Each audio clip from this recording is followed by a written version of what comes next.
सुशांत सिंह राजपूत की हत्या के बाद कई चीजें बाहर निकल के आई हैं। कुछ मैंने इंटरव्यूज पढ़े हैं, कुछ डायरेक्टली भी बात की है। तो उनके पिताजी का कहना है कि वो फिल्म इंडस्ट्री में हो रही टेंशन के करके बहुत ज्यादा परेशान थे। अभिषेक कपूर जिन्होंने उन्हें लॉन्च किया, उनके साथ हाल ही में एक फिल्म की है केदारनाथ। उनका कहना है कि it was a systematic dismantling of a fragile mind. Ankita जो उनकी लॉन्ग टर्म पार्टनर रह चुकी है, उनका कहना है कि वो सामाजिक रूप से की गई अपमान और बेइज्जती नहीं सहन कर पाया।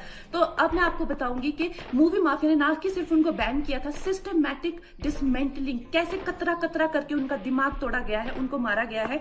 तो ब्लाइंड आइटम आप इसलिए लिखते हैं क्योंकि आप जब झूठ लिखना होता है, आपको के अगेंस्ट कोई लीगल एक्शन नहीं लिया सकता क्योंकि आपका तो नाम ही नहीं लिखा, मगर उसकी जो डिस्क्रिप्शन होती है, जैसे मेरे बारे में लिखा जाएगा कि जिस लड़की के घुंघराले बाल हैं, जिसको नेशनल अवार्ड मिला हुआ है, साइकोटिक है, इस तरह से जो कि मनाली से डिस्क्रिप्शन पूरी दी जाएगी मगर नाम नहीं लिखा जाएगा।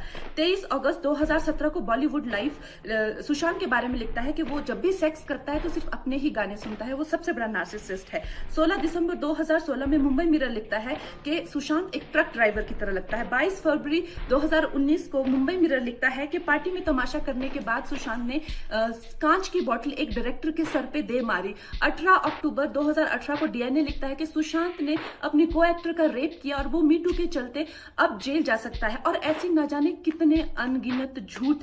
और ये जो बुद्धिजीवी जर्नलिस्ट हैं, ये जो चील कौए गिद्ध हैं जो मूवी माफिया के पाले हुए हैं, ये इसको मेंटल इमोशनल साइकोलॉजिकल लिंचिंग को जर्नलिज्म कहते हैं। मेरे बारे में आज तक जो भी कहा गया मैंने कुछ नहीं कहा, लेकिन जब एक स्वतंत्रता सेनानी के खिलाफ गंदगी लिखी गई, मैंने उस जर्नलिस्ट को कॉन्फ्रंट किया। आपको पता है उसी रात 4 सीनियर जर्नलिस्ट ने मेरे खिलाफ एक गिल्ड बनाई, ऐलान किया गया कि इसकी फिल्म को बैन किया जाए, फ्लॉप किया जाए।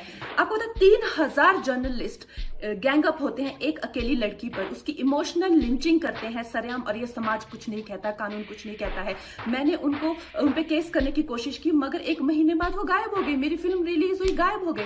तो मेरा कहने का मतलब ये है कि अगर ये समाज जिस अन्याय की बुनियाद पर खड़ा है और कभी आवाज नहीं, आप ये पढ़ते हैं, चटकारे लेते हैं, कभी आपने सोचा है कि कभी नेपो किड्स के बारे में ये क्यों नहीं लिखा जाता है? तो ये अन्याय का फंदा किसी दिन आपके बच्चों के गले में लटका मिलेगा, आपके गले में लटका मिलेगा। इसलिए जब तालियां बजेगी और सीटियां बजेगी तब आपको पता चलेगा कि क्या गुजरती होगी।